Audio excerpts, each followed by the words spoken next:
the day They didn't know the the affiliation of the guy who said Allahu Akbar and is on video from multiple angles. For the Trump guys to understand this, but not everybody does investigations based off of YouTube videos. You've been sued quite a few times. I mean, you've had some legal trouble. You would understand this. How do Republicans still with a straight face, Sean, claim we're the free speech guys, we're the First Amendment guys? There is a component of Islam that is really horrible, and importing those values into the United States of America is not good. This is just the most thoughtless religious critique I've probably ever heard in my life, but it's not really that surprising coming from somebody that would support Donald Trump. What you're doing right now is deflecting to January 6th in order to avoid talking about the problem with Islamic extremism. All right, joining me, we've got Sean Fitzgerald, aka Actual Justice Warrior, and Steven Bonnell, aka Destiny. Guys, thanks for coming on. Thanks for having us. Thank you for having me.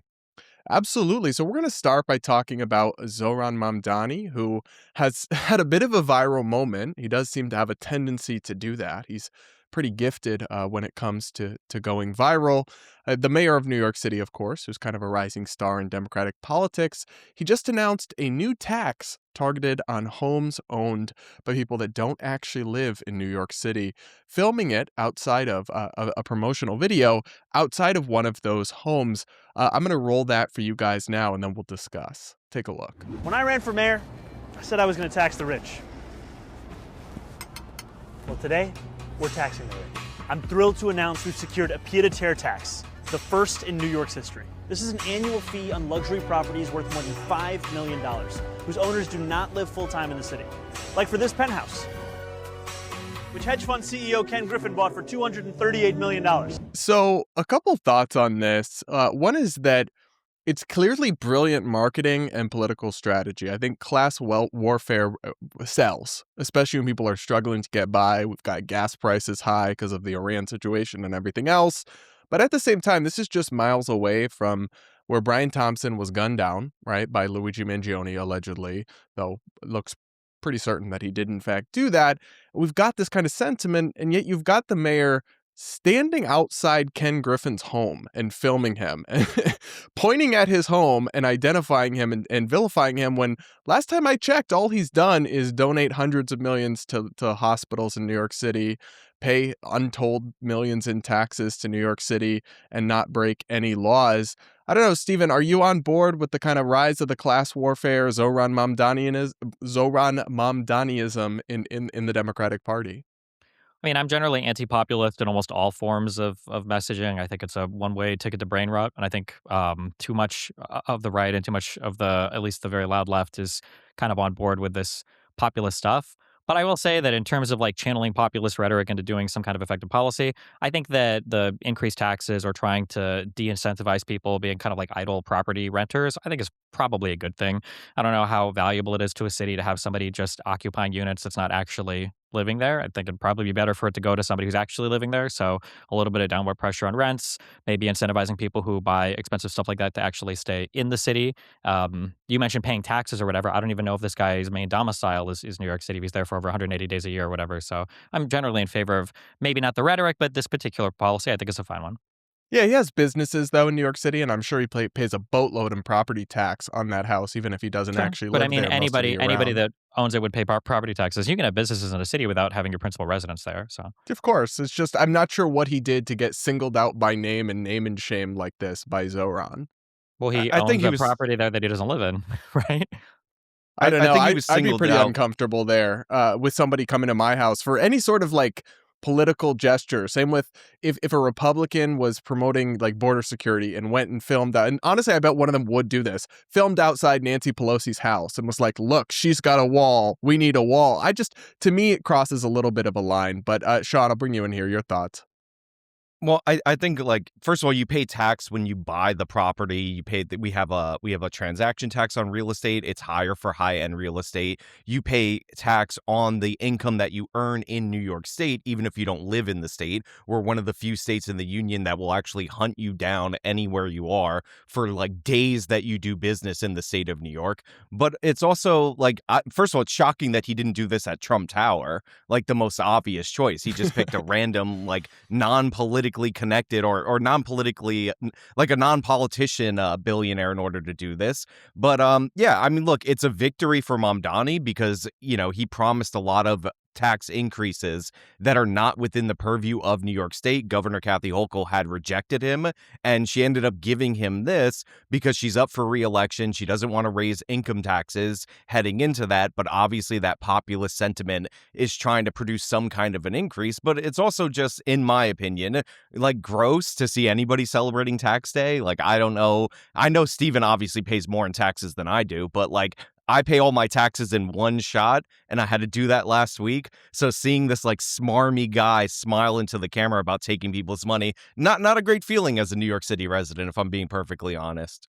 Well, and I think you can count on both the fact that Zohran is like a super popular figure with progressives and the Democratic base, and the mainstream media is kind of heralding him and giving him all this gloss. You've got mainstream Democrats teaming up with him, like Obama just did an event with him that seemed harmless enough. But then you can count, of course, because he is Muslim, because he is a socialist or arguably like a Marxist communist, you can count on the conservative media engine always being trained on him. I mean, I don't know, Stephen, I feel like if you want Democrats to win outside of New York City, where that was never really an issue, Zohran's brand of politics seems kind of radioactive. Hey guys, cutting in here to remind you to subscribe to this channel if you want to see more intense political panels with big voices from the online left and the online right, and to hit the like button if you're enjoying the conversation, or really, even if you're not enjoying it and you're just suffering a little bit through it, you could still hit that like button and do comment with your thoughts, but also let me know who else you want to see on the panel. Drop the names in the comments. I'll be sure to take a look. Now let's get back into our conversation. Zohran is not the most popular Democrat in the country for a reason. I mean, he's the mayor of New York City. It's going to be a bluer area. The policies that he's advocating for in New York City aren't going to work in more moderate areas in the country. But I mean, Zohran recognizes that. He said as much. So, yeah, I don't know why Zohran would try to govern New York City in a way that would comport with the broad approval of Democrats across the country. He's the mayor of a single city. But it's more so that I think his brand of like DSA style Democratic politics is becoming a major, if not like the major, where the motion is at in the Democratic and progressive base.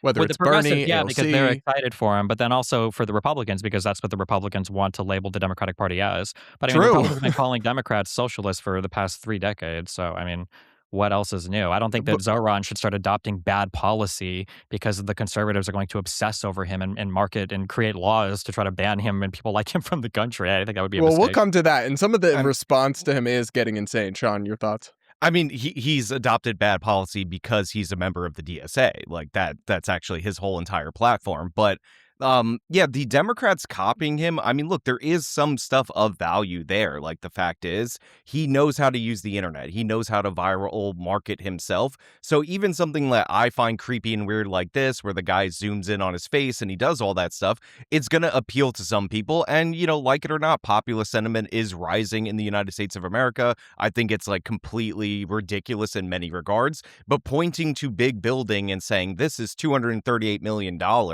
and the implication that's not said, because it's not true in this particular video, is that this guy isn't paying any taxes in New York City and New York State. Like, that is going to be appealing to somebody. So a lot of Democrats are going to copy that kind of messaging, but hopefully they don't shift more in his policy direction. And I know Republicans are hoping that they could essentially make Mamdani like AOC and then make him synonymous with the Democratic Party to damage them, because AOC ended up stepping on like her own, she ended up stepping on herself a couple too many times. But yeah, it is definitely something that is trending in the Democratic Party, and the more attention that he gets, people are starved for attention in American politics, the more he'll be replicated. Now, whether that's superficially or on a policy level, I mean, that remains to be seen. Hopefully it's just superficially, because I don't want Democrats to be worse Democrats, because 50-50 country, they'll likely be the next administration.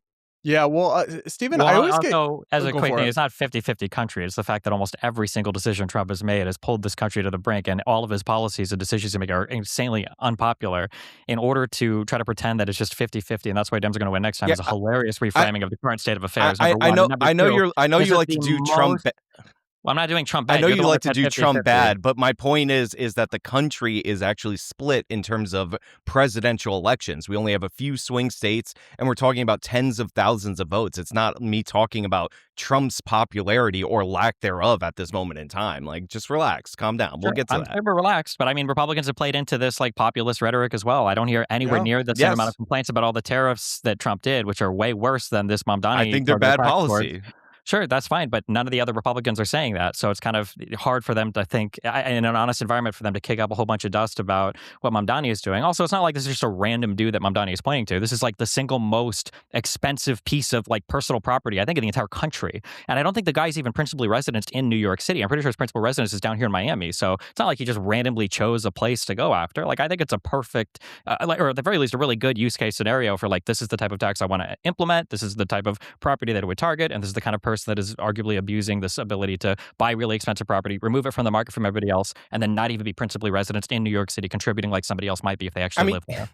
you say remove it from the market from everybody else. It's not like this guy, if he were to sell this property, that, you know, Johnny down the street is going to be renting that penthouse. Like, this is a luxury property. And yeah, like, I didn't know if this was the most expensive piece of personal property in the entire country or in the city of New York. I didn't know that prior to that. So maybe that is the reason why he chose it. I was actually just saying I thought it was restraint on his part to not do this at Trump's tower because Trump lives in Florida now. Technically, Well, that's he's his trying principal to stay residence. on Trump's good side a little bit, which is a very awkward dynamic. Though I guess I respect the hustle there from Zohran to try to work with Trump, but it's a very delicate balancing game there, one I Yeah. don't think will last. There's also, just to clear up a bit of bad econ, like luxury units that are occupied by people put downward pressure on all rents. It's not like just removing people from luxury units and then having people step into those units isn't going to affect the rest of the rent prices. I mean, Like, it will barely. You're talking about a couple units here, Stephen, that Yeah. will apply to this tax. I agree. I don't think, but I've always been critical of these types of things. They try to do it in Vancouver and Toronto as well. Like, generally, there aren't very many vacant units that are sitting, that are just occupied by idle tenants or whatever. Like, But this I mean, is like, not insofar as like the a wealthy tax, like, I better this than like a wealth tax or some other. Sure, like, but this ridiculous is thing. not the root. That's what we mean when we say it's like populist demagoguery. It's not unlike the Republican nationalist economics in that it's scapegoating and bad rooted in bad economics. But then also it's like not the core problem. The core problem with the Well, New York City rental market is not a few luxury Lack of supply. I somewhat agree with you there, but it's not bad. At least it's not the type of policy that is like largely destructive or corrosive. Like, on the aggregate, this is a good policy. I don't think you I want don't know very many about that. idle landlords or idle tenants in your city. I think it's a decent policy. So And it's not the type of like all holistic destructive econ policy like we see Republicans that love to engage in that for who knows what reason. So two things. One, I don't disagree with you. Like, the rage against like quote unquote luxury units is ridiculous. Like, you build more luxury units, people end up moving out of your mid-tier units, and then like everybody would move up, and that increase in supply would put downward pressure on rent. The problem I have with this, other than the tax itself, is the fact that anytime you introduce any kind of new tax, like, this is just phase one. Like, eventually it will be broadened out to other people that own additional properties. Like, right now, it's if you own an additional property that you don't live in and that property is valued over $5 million. Well, we just saw the proposed estate tax that Mamdani wants to implement, and he wants to lower the threshold from $7.1 million all the way down to $750,000. Now, if you bought a property in 1999 in the area of New York City that I'm in, you probably spent $150,000 to $200,000. That property's worth over $1 million. And unlike in other places where taxes are marginal, the estate tax in New York has a cliff. Now, of course, maybe there's a property portion exemption. That's not uncommon in order to protect homes or whatnot. But my point is, taxes that are new tend to be broadened out. Like, you always target an unpopular group whenever you're doing it. In this particular case, it's the rich. But eventually, that's going to spread to other people that own multiple properties.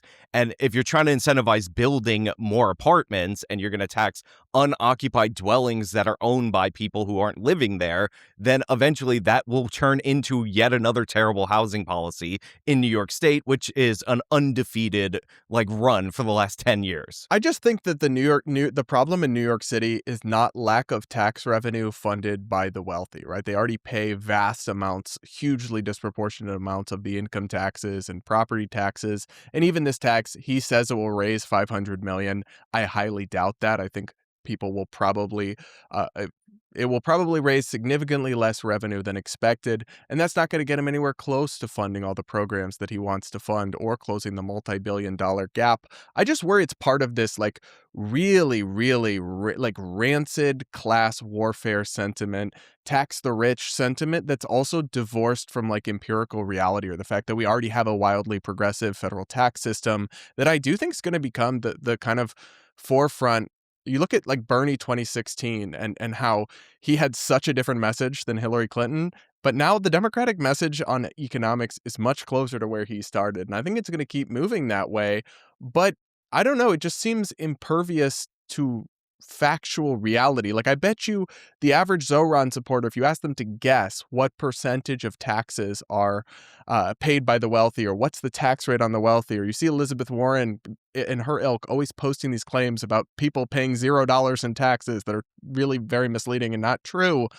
I don't know, Stephen. I find this curious because whenever we talk about Zohran, you seem kind of you don't always support. You might distance yourself from some things, but you seem like not particularly concerned. But what's interesting about that to me is that like you speak out so vociferously against Hassan Piker and like the Hassan Piker flank of American politics, and I agree with almost everything you say about that.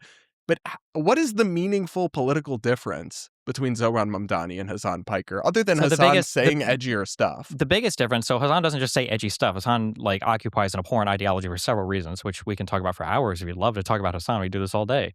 But the nice thing about Zohran Mamdani is Mamdani acknowledges that there are different types of Democrats that are appropriate in different sections of the United States. He said that explicitly alongside AOC. This is a good statement to make, that Zohran can govern New York City as a very blue city because it is a very blue city and he's the blue mayor elected of that blue city. But that doesn't mean that we have to demand the same thing as a senator from, Pennsylvania, or as a mayor in another city across the country, or whatever else. So I think acknowledging that difference is good, number one. Number two, I think it's good that as much as I don't like the populism stuff, as much as I don't like further left economic policies, like it seems relatively narrow in scope. I don't think I would ever say this tax that might be good is bad because it could expand to a bad thing in the future. That just seems like a slippery slope excuse to literally not do anything ever. So, I mean, I think that taxing idle tenants, I think is good. I think that you want those units to be used. You want it so that if you have apartments available in your city, that you actually have people living in them, because that's kind of what they're there for. And the idea that it's going to disincentivize, like builders in the future, like they don't need incentives to build. You just zone for it and they'll build.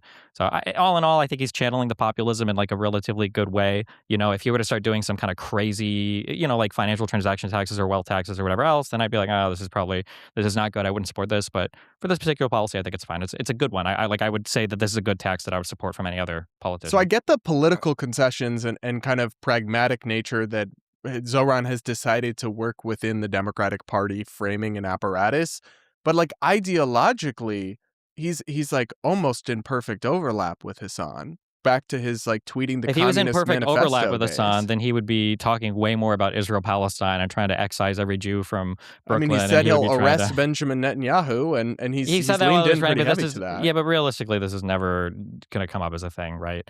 He distanced himself from that globalize the intifada statement.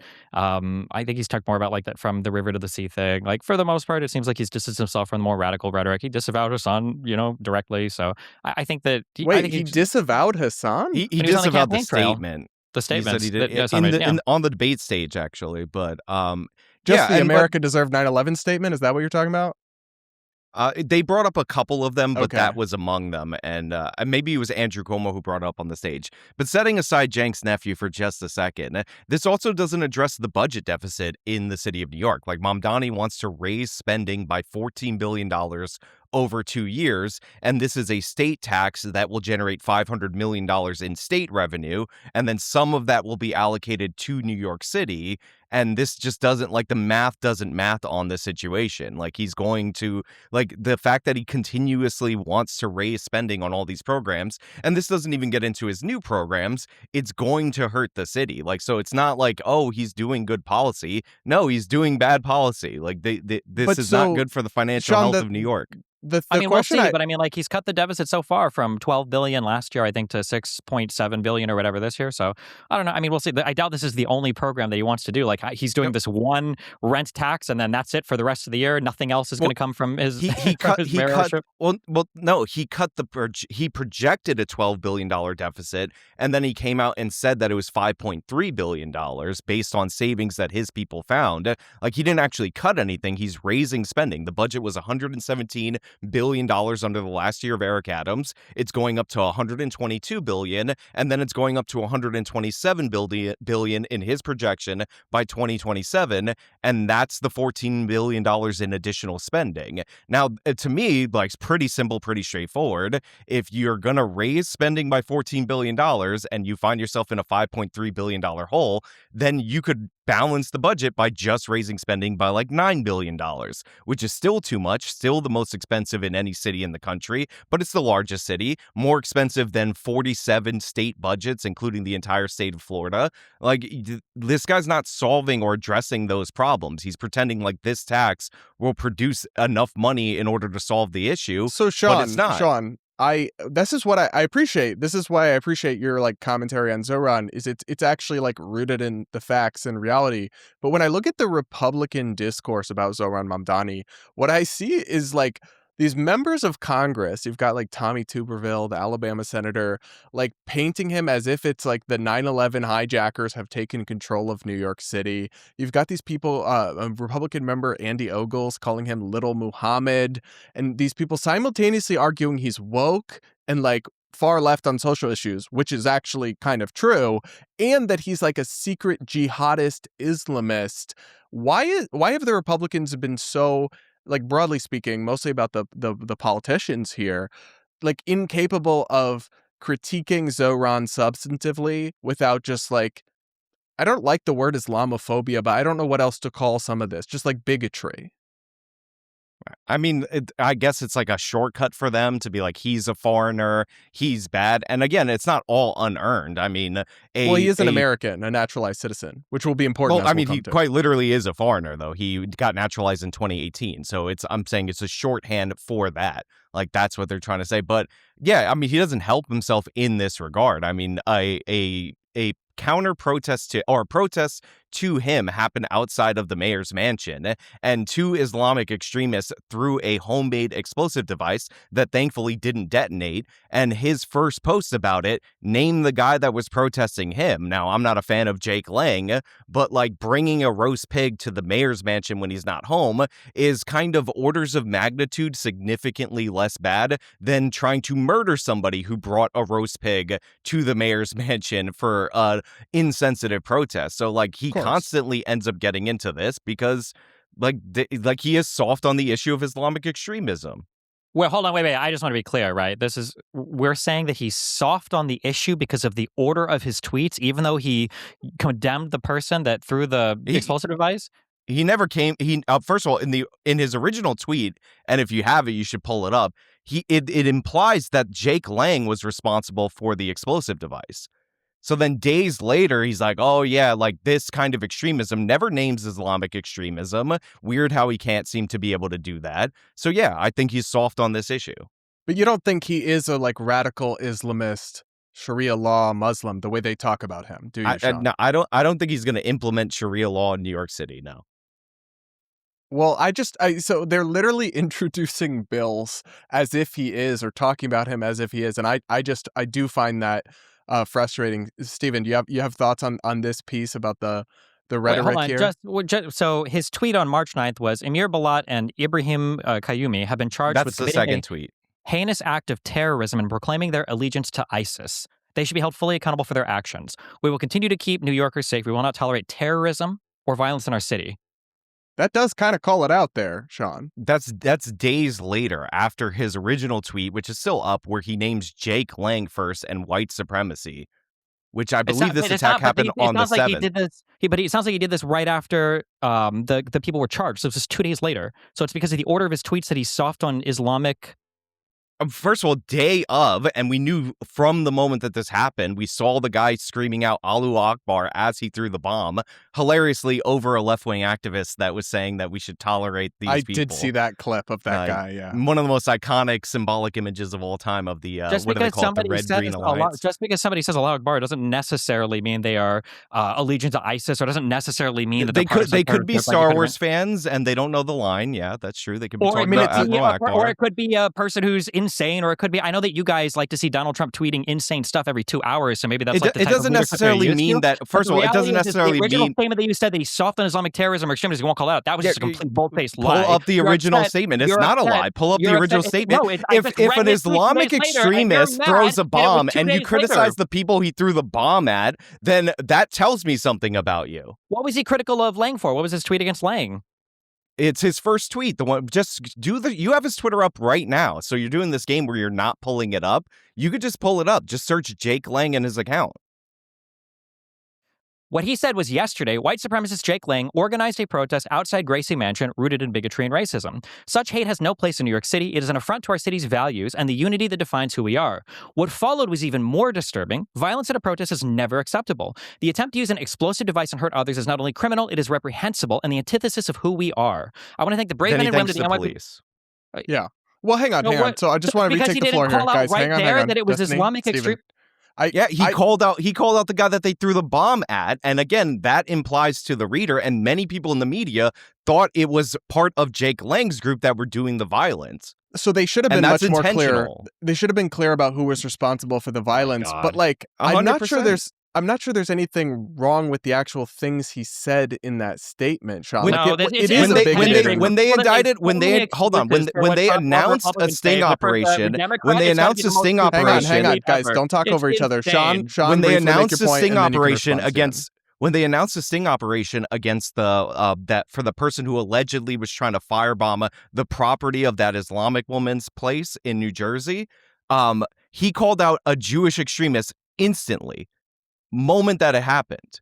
First tweet, you could search the word Jewish into his thing. So he's capable of doing it. He's capable of identifying ideologies when it's convenient. I just point out the obvious, which he won't identify an Islamic ideology until after he's pressured. And then he'll mention ISIS, but not an Islamic extremist, which we knew from the jump when he threw the bomb. Why wouldn't he just say 2 days later? Why would he say this 2 days later then if he's so committed to not mentioning? Because there was a giant reaction to it.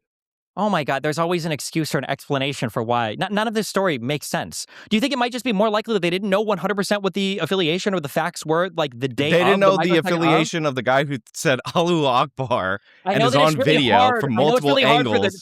For the Trump guys to understand this, but not everybody does investigations based off of YouTube videos. That's why we're looking at Charlie Kirk's assassin potentially not even being convicted in his case because of how much the Patel FBI has fumbled this, because of their inability to shut the fuck up about anything and to constantly tweet every single thing that they see come across their social media feed. Maybe, Sean, it's good when a leader actually waits a day or two. He knew who the guy having the protest was. Do you disagree with anything he said about the protester? And he condemned the violence at the event. And then 2 days later, once the DOJ had charged, 2 days later, when the DOJ charged it, he said that people who are pledge allegiance to ISIS is unacceptable. Like, you're putting this insane standard on a guy. Right, now let's give Sean a chance to respond. It's not an insane standard. It's not an insane standard. Sean, go ahead. My God. It's not an insane standard. If somebody brings a pig to a house and another person throws a bomb at them, I think it would be pretty nice if you called out the ideology of the people who threw the bomb rather than the guy who brought the pig with his 10 people for the protest. But again, that tweet is deliberately Jake Lang. Why did he bring the pig? He brought that as like an anti-Muslim because he's Muslim. It was an anti-Muslim protest. So he's not just bringing a pig. He's trying to do like a racist Islamophobic attack against him, which is fine. It's America. You can do that. It's not. First of all, no. An attack is throwing a bomb. A pig is a protest or whatever. A pig is rude. Like he was not attacking anyone. A pig is rude. Okay, gotcha. All right. Well, you could call it a bigoted, whatever. That's fine. But again, that is considered protected speech. Sure, of course, and obviously the bomb is the much bigger issue. But I'm not sure that. Okay, people can decide for themselves what to make of that situation. It is protected speech. Like when The Atlantic published an article about Kash Patel drinking all the time too, right? We'd agree that's protected speech, right? Yeah, sure. Okay. Yeah, we could. I almost considered doing that for a topic, but I want to take time to read the full lawsuit, and then I'm probably going to talk about it later. But yeah, well, the complaint, it's his initial complaint, not the lawsuit, right? Because he's trying to sue for defamation. Right, his initial complaint, yeah, that he Yeah, filed. good luck, Just as Cash Patel, at discovery. yeah, I don't know, man. If I was Let's the be clear, a Atlantic, complaint is the start of a lawsuit, right? That is how you yeah, start a civil lawsuit, is you file a complaint, right? Yeah. Yeah, no, I'm just saying it would be from his perspective because he's the one filing it. right. And I That's like how that. I every did civil see that lawsuit they starts, is from the included a perspective of list the of person just filing like it, yeah. his You're trying to accomplishments. produce an argument for no reason. I'm just saying you're going to read the complaint, what Cash Patel is alleging, but oftentimes initial I'm complaints. only I mean, correcting you because you corrected him when you've he said been lawsuit, sued and you said quite not a a few lawsuit, times. I complaint. mean, All right, I've been you've sued had a guys. some legal singular trouble. time. You I would have been sued understand one this. time. Yes, but you corrected him when he said lawsuit. You said, well, just a complaint. It's Well, the start because of a it's his lawsuit. from his perspective is what I'm Yeah, trying to sure. just I emphasize. don't think there's a disagreement here. So let's just move on to the next subject Steven wants here. to nitpick and start a fight for no Because you reason. nitpicked him. You started a fight. You said it's not a Hey, lawsuit, listen, it's a Steven, complaint. I'm I not wasn't upset starting about mine. it. I was just saying I'm it's really his not upset about it at perspective. all. It's totally okay. So we'll keep it moving here. Here's the headline from Mediaite. Chip Roy unveils, quote, Mamdani Act to bar and deport migrants over ideology. Here's the statement from Chip Roy's press office. Representative Roy introduces Mamdani Act to denaturalize and deport Marxists and Islamic fundamentalists. Roy told Breitbart News, by targeting the Red-Green Alliance, this legislation deploys new tools to fight back against the Marxist and Islamist advance that has devastated Europe and has now arrived on our doorstep, especially in my home state of Texas.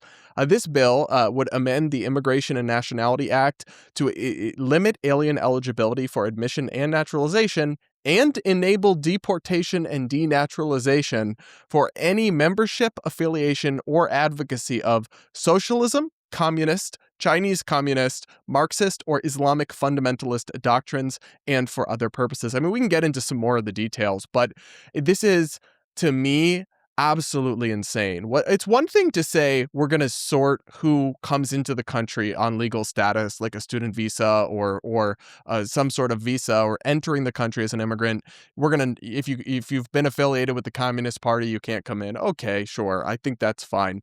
But what he's talking about is actually finding American citizens like Zohran Mamdani, the democratically elected mayor of New York City, and then because of their advocacy, stripping them of their citizenship and kicking them out of the country. That seems totally at odds with everything about free speech and freedom of religion, as far as, and trust me, I'm the furthest thing from a fan of Islamic fundamentalism, but you're essentially targeting and trying to denaturalize and deport people based on their opinions and advocacy. And yet this is coming from the free speech, freedom of religion crowd.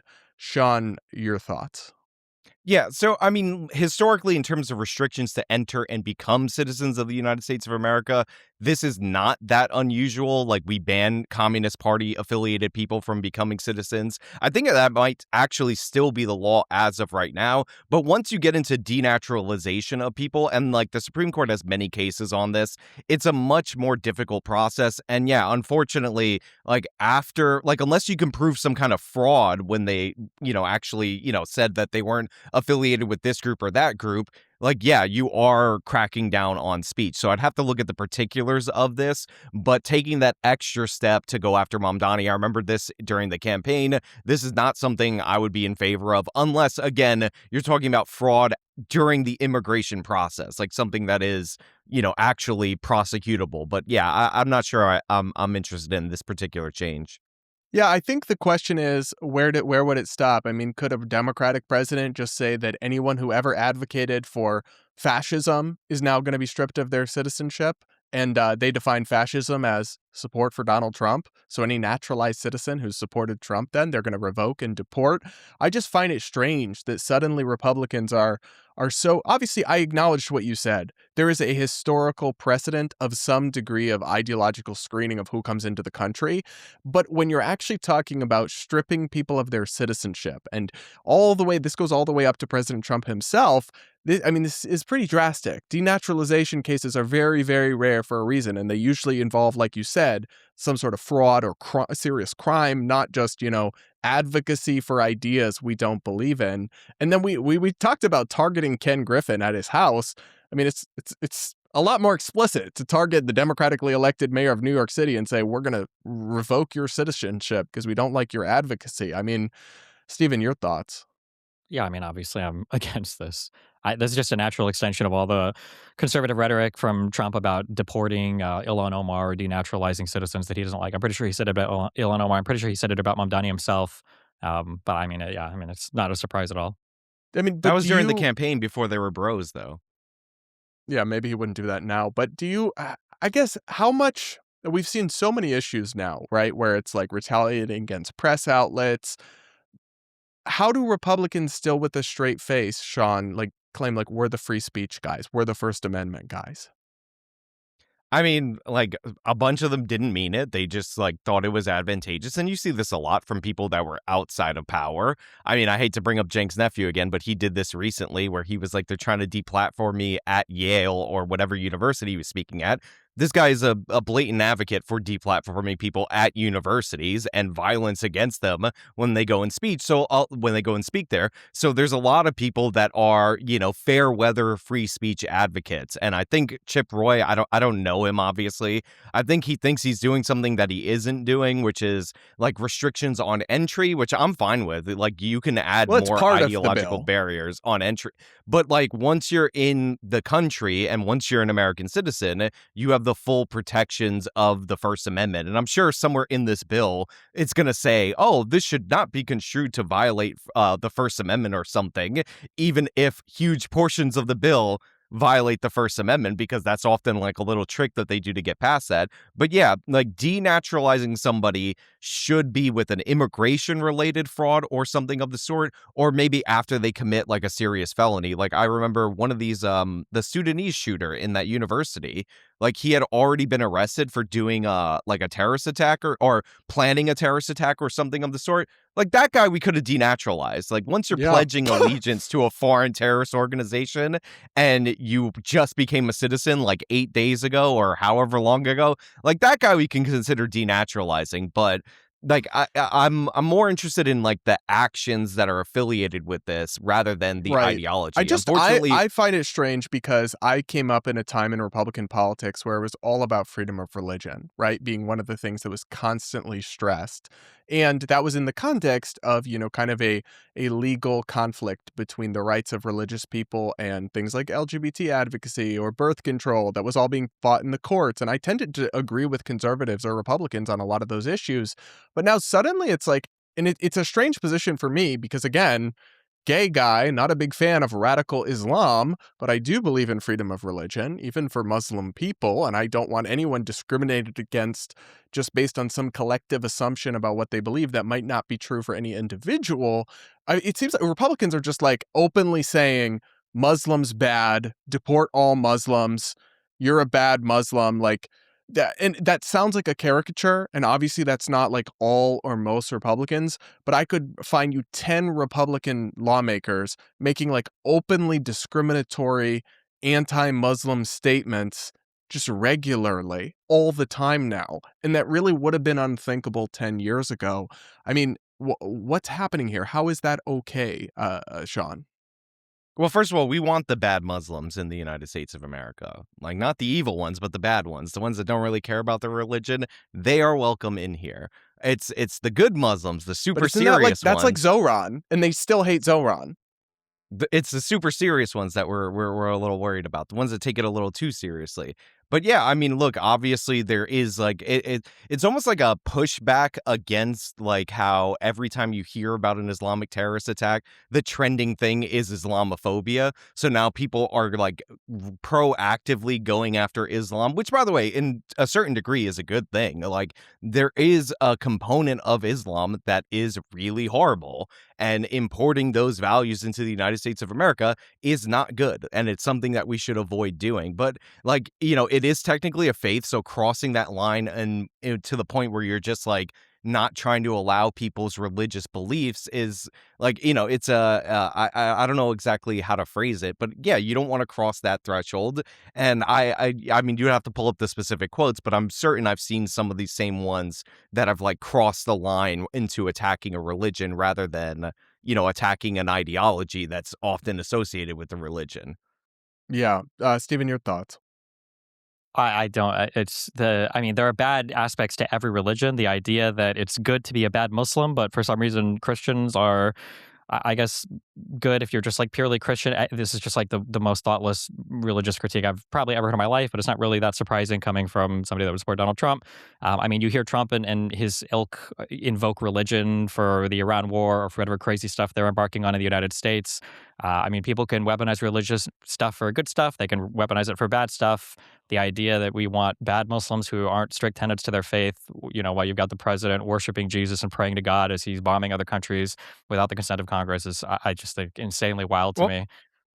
I don't think Sean, the you president respond. is particularly religious, and we have bad Christians in the United States of America.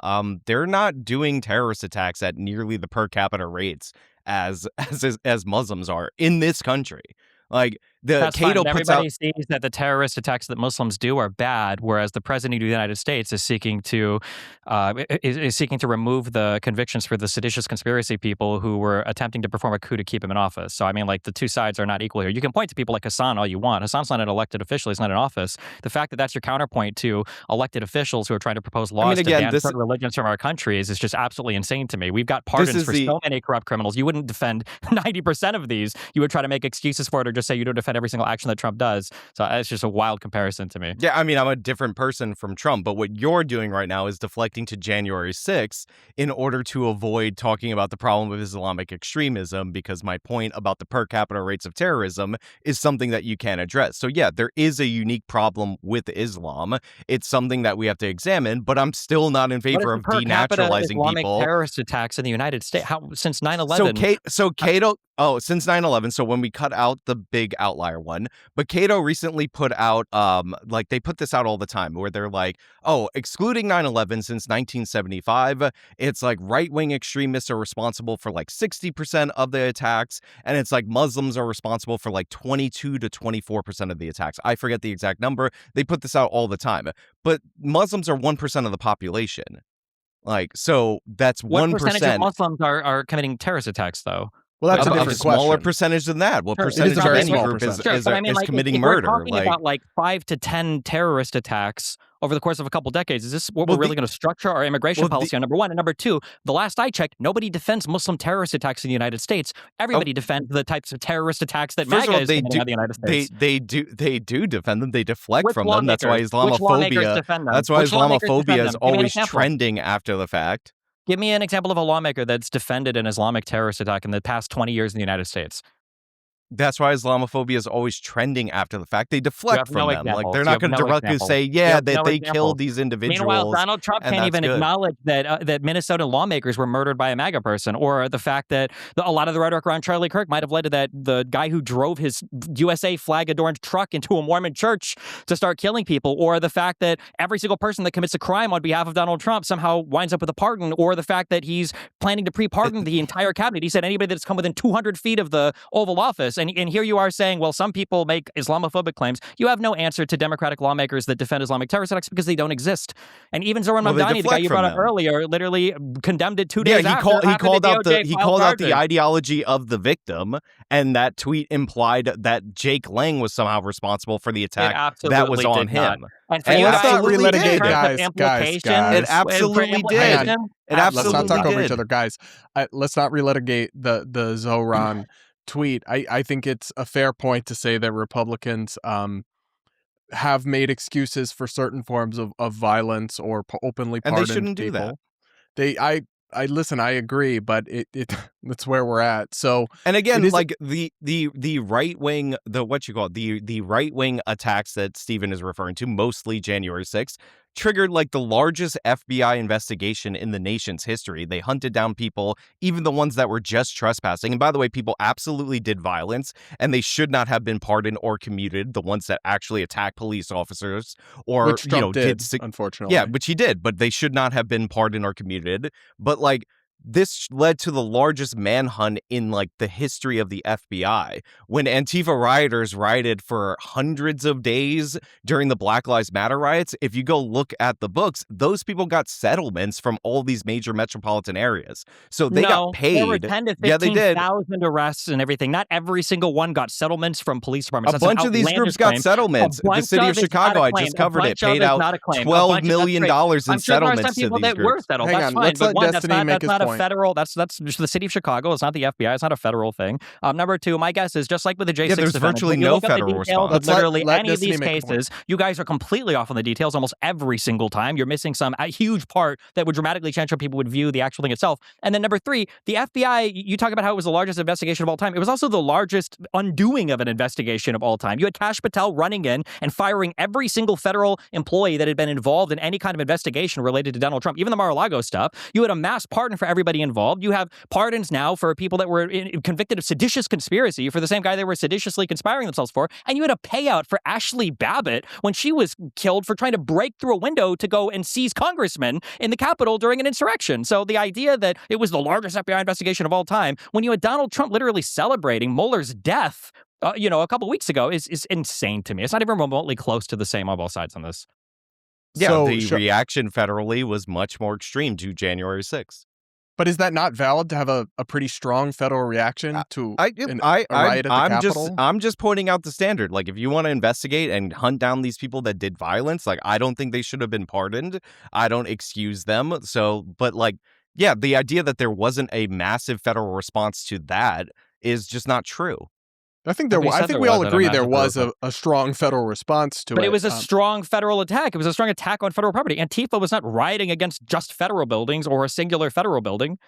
Well, they do attack a lot of federal buildings, actually. Sure, they do. I mean, the White House in and May of arrested that for it. year, the federal courthouse in Portland for like 100 days straight. I know, yeah. But, you guys love to go to those things while making excuses for all the J6 people. It was only I'm trespassing. not making an Steven, excuse. You're talking to somebody who's not here. When you say they I'm hunted not down making people an who were- excuse for them. I'm saying they should not have been pardoned. Yeah, let me just check a couple quick. Did you say only trespassing? You said they were only trespassing, I right? said no. You said they I were said only trespassing. Brad, did you hear him say they were only trespassing? I Sean, he didn't was say referring they to were only some. trespassing. He was differentiating that there are some who I only was trespass. I was differentiating the people who were trespassing and didn't commit serious crimes versus the ones who did any act of violence. You could rewind the tape. Is trespassing a crime? Yeah, it is a crime. Oh, okay, cool. So then they probably should have been investigated and arrested if it was easy to find them. I agree. I mean, again, but the scale of trespassing to like the actual violence and the people who should have been prosecuted is completely different.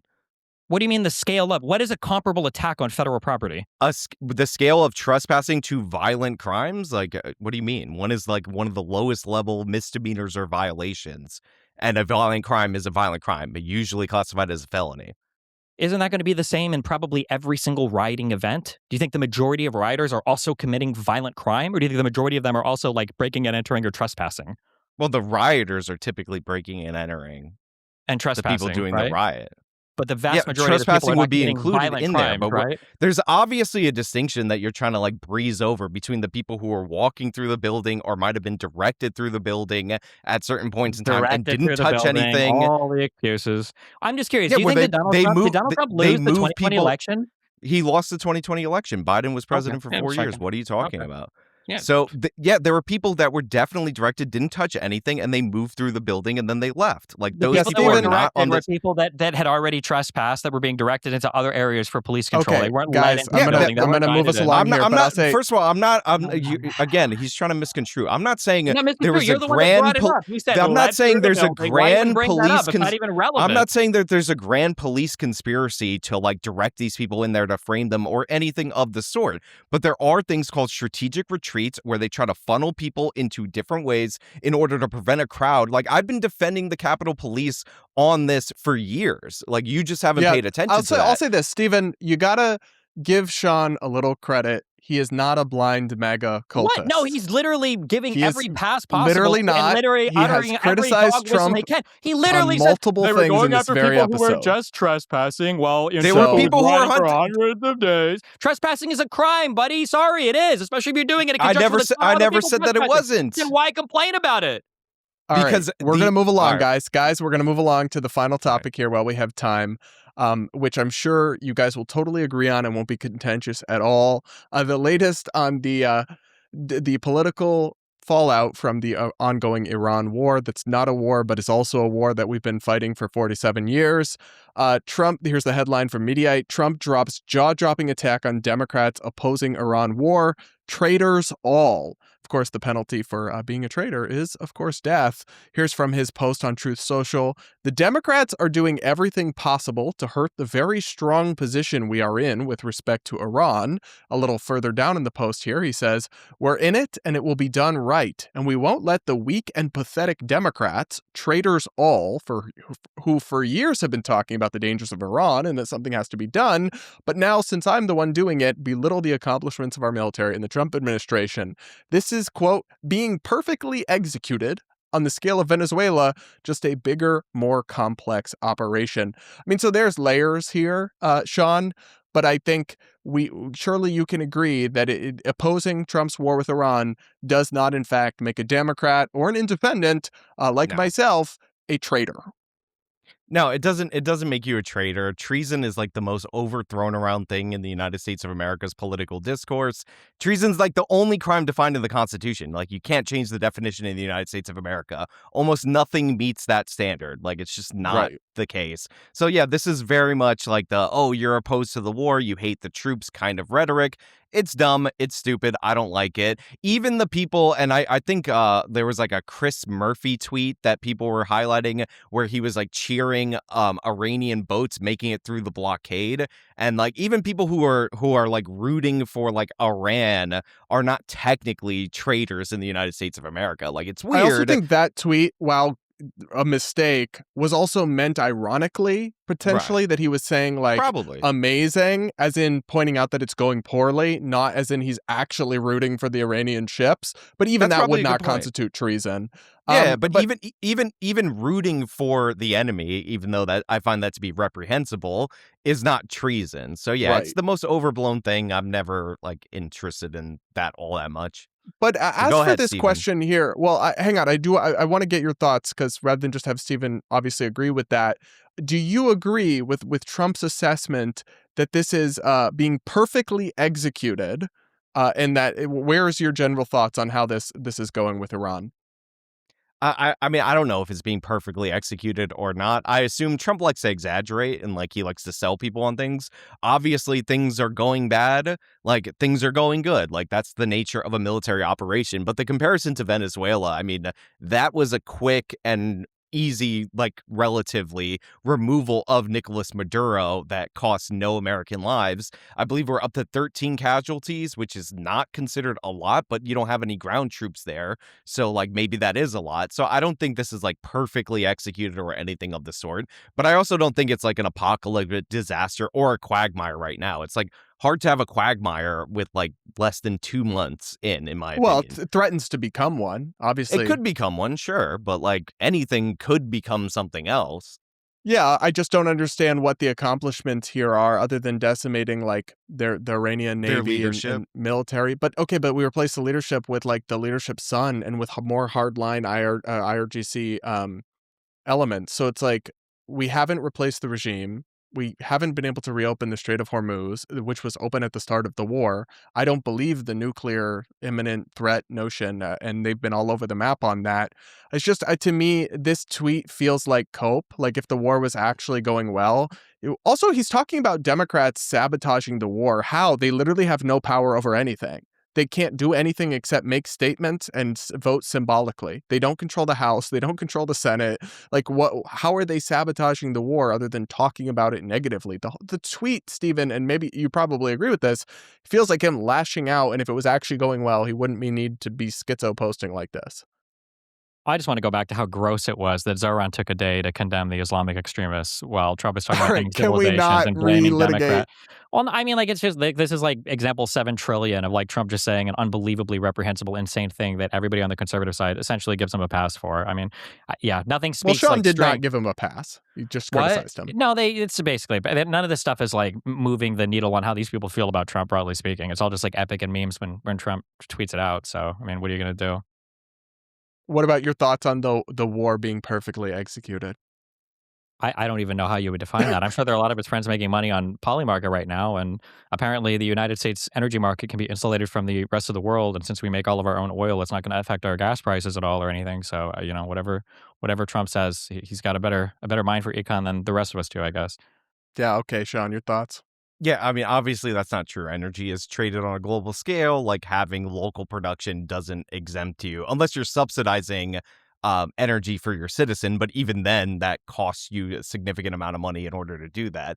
But yeah, like I don't think the war is going perfectly. Like ideally, if you started taking out leadership, you would hope for an uprising of the population and they would do part of the work for you. But most of the Iranian people aren't armed, so like they can't really overwhelm the IRGC. You also have the Kurds that maybe they're tired of being used by the United States of America to fight and then not get a Kurdish state, so they don't seem to be all that interested in participating in I believe the west of Iran. Like, you know, I think the plan at one point was to arm Kurdish fighters and send them into like at least Kurdish areas. So yeah, it's not going perfectly. Like this is obviously an exaggeration at this point So in time. did you voted for Trump, right, Sean? No, I don't vote. Oh, you don't vote. Interesting. No. He Okay. supported Trump though and wanted people to vote for Trump and was largely I supportive preferred of Trump Mamdani to office. Yeah. Kamala Harris. I mean, can you acknowledge though that Trump, whatever you think of the war, it's like objectively not what he campaigned on, right? The amount of times that he said no new wars and has like explicitly built this ideology and movement as against Middle Eastern regime change wars.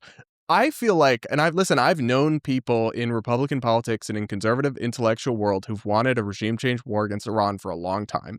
And obviously I think the Iranian regime is evil, and we can discuss all of it. But I feel like the whiplash between Trump, everything he built the MAGA movement around, and what he then immediately did upon taking office is just like been skipped over. Can you at least acknowledge that it's like quite the 180 degree? Well, I actually don't agree. Like he was very clear for over a decade and maybe even longer than that in private life that he didn't want Iran to have a nuclear weapon. Like you could say that you don't believe that they were going to develop it imminently, but if you made a list of countries with 60%, Trump said that. The administration said that. If you made a list, I'm saying you can say you don't believe that. That's fine. But if you made a list of countries with 60% enriched uranium that aren't nuclear powers, it would be one nation, the nation of Iran. So like it's not like there is no nuclear threat. Like they've been sabotaging this program. They claimed that it was destroyed already. I'm just curious, what did Trump mean when he said no new wars? What did that mean?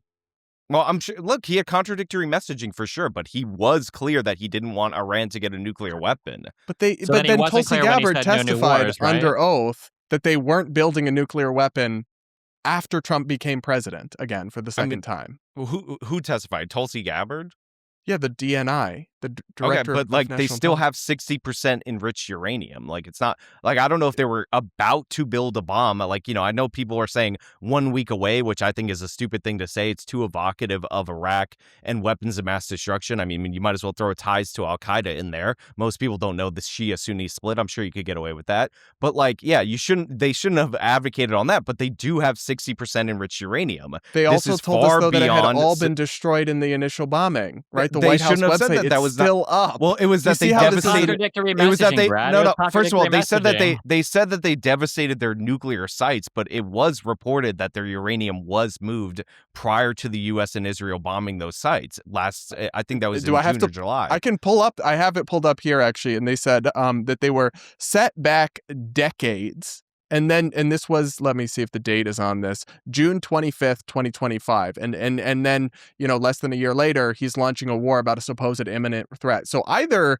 the first time he was blatant, like lying or somehow wrong, which is, you know, a massive catastrophe for the administration, or it's not actually an imminent nuclear threat that would justify some kind of launching a war. Like, again, so first of all, him lying about the scale of the attack and its success last year, 100% very likely to happen. But also it's not that I don't think they were a week away from a nuclear bomb or anything of the sort. But the point is, they do have 60% enriched uranium. This is far above civilian grade. And the idea that you wait for a hostile foreign power to develop a nuke or to be like right a day away from developing a nuke before you take action, to me is absurd. I mean, everything that's happening right now with the closing of the Strait of Hormuz and the pressure on the world economy, Iran would be able to do plus a nuclear weapon. Like, we don't want another North Korean style regime in a much more crucial part of the world. So this is like what they're trying to avoid. All right, Steven, your thoughts. Yeah, maybe they shouldn't have pulled out of the Iranian nuclear deal then when Trump came into office that he tore up because Obama made it and he was Let mad Steven about make it. his point. Sure. Well, no, I mean, like, that's it. I mean, like, this is supposed to be the president who negotiates new deals. He hasn't negotiated anything. We're, looking for negotiations with Iran right now. That sounds like it's going to put them in a better position than before the war. We've got a president who didn't plan for anything related to the closure of the Strait of Hormuz, which is unbelievable. We've got a president who's alienated himself from all of his allies for the entirety of this presidency. And now he's surprised that nobody wants to help him clean up the mess that he created for literally no reason in Iran. We've got a president who, put a pin in the timeline right now. Sean is defending everything the U.S. is doing right now, claiming that the United States and Trump lied about the Iranian weapons being destroyed, I guess, a year ago. Well, what if they're lying right now when we go to war again, a year after today, saying that everything he said today was actually a lie, and in a year he's going to clean up the lies that he made last time? Like, these are worse and more blatant. Like, at least Bush and Cheney had the wherewithal to lie to the American public by, creating their little special office and trying to fabricate this whole idea to go to war with Iraq, as opposed to Trump, who just makes up whatever lie comes to his mind, every single day, and doesn't even include the rest of the administration up in his lies. So no, I like this idea of that Trump can say whatever and do no wrong, and it's all just memes and trolls, and maybe he's lying today, but tomorrow it won't be, but tomorrow will be a lie when the next day comes. It's just deeply unserious to me. All right, guys, we are going to leave it there. Thank you both so much for your time. Really appreciate the conversation. All right, guys, we're going to leave it there for this part of the debate. Thanks for tuning in. Make sure you're subscribed if you aren't yet to this channel, Brad versus the World. Hit the like button, comment with your thoughts, let me know who else you want to see on the panels, and we'll be back for more real soon.